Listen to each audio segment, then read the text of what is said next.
What's up, man? How you doing? Now I know Lamont's like a son to you. Absolutely. So it is a son. Any one of your fighters is your son. Let's go ahead and say that. What goes through your mind going into a situation like this? I know it's a little bit different. You've been with him for so many years. Now you got a dangerous opponent in front of you. What runs through your mind night before the fight, day before the fight? See, in our case, I've always viewed every fight 20-0, 0-20. Every fight is dangerous. Right. So I approach the situation no different than I would when we first started this thing. Right. A lot of times you want to get to a certain fight or a certain level, but we tend to overlook the people that's in front of us. Now understanding that they hungry and training just as hard a lot of times. So every last one of them is dangerous to me, and I approach and have the same feeling about this fight that I had about the other 30 plus. Right. Now, a guy like Errol Spence, man, who likes to come forward, obviously likes to go to the body. That's mainly been what he's based his professional career on. I know you know him since the amateurs. How do you feel if Lamont goes ahead and presses the action? Do you think, even though Errol's naturally the bigger man, do you think if Lamont was to go forward, go to the body, and try to push him back, did that benefit you guys? It's the beauty about Lamont is he's a very versatile fighter. Seen him fight before, and I'm quite sure you have.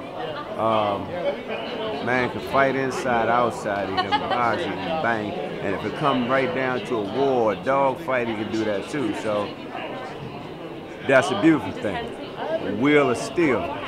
Same thing in Earl's case. The thing I like about Earl is, and when he was young, when we used to go on the road together, I liked him because of his will. You know, it reminded me a lot of Lamont. You know what I mean? Versatility is not as the same as Lamont is, but nevertheless, he's not special in one area, but he's good in a lot of it.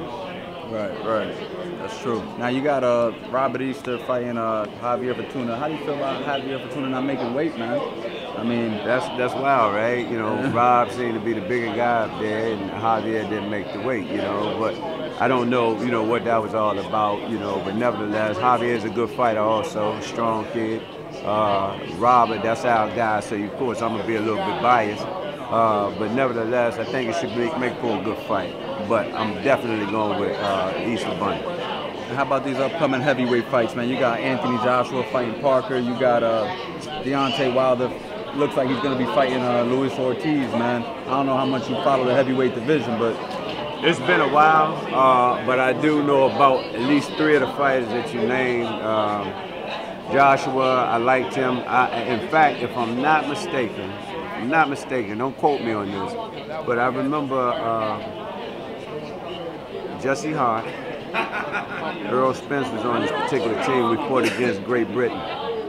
And I could have sworn Joshua was the heavyweight that they had at that time. Real big tall, he was about 6'7" or something like that. Right. Yeah. And if it was him, he beat our kid, but I liked him then. Right.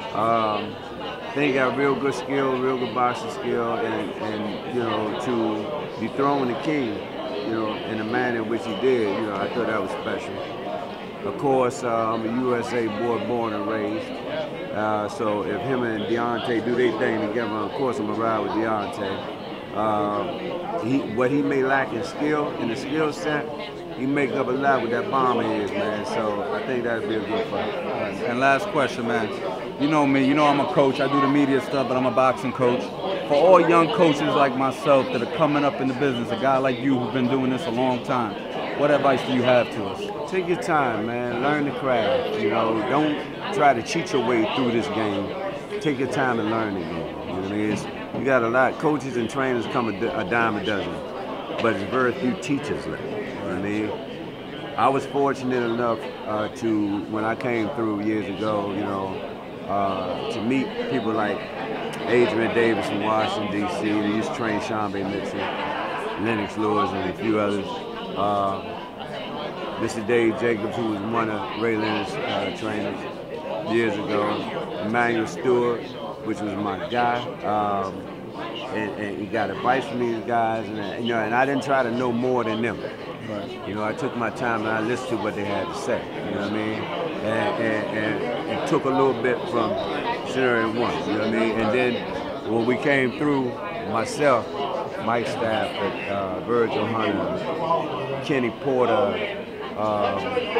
Mike Stafford, if I didn't say Mike. Yeah. It was a grind, man. You know what I mean? It was not just jump in the game, see a guy, you know, fight a little bit, okay, attach yourself to him, and, you know, we're going to do this, that, and that. No, we started off from the root, man, with the kids. You know what I mean? And it was all about, it wasn't about no finance. The money, it wasn't there. You know what I mean? Half of us, if not damn near all of us, went broke trying to support the amateur program. You feel me? Mm-hmm. But it was about love, man, because, you know, it was all medals, belts. Come on, man. And we drove all across the United States, man, taking these kids to these nationals. So just take your time. Just learn the craft, you know, and don't try to cheat your way through the game. Right. And if you do that, you respect the game, and the game has rewards that it can also give back to you. Right. All right, thank you very much for your time, man. Thank you for the jewels. Hey, my fans, it's Michelle Joy Phelps, and if you haven't already subscribed to my YouTube channel, make sure you go ahead and do so by clicking right here.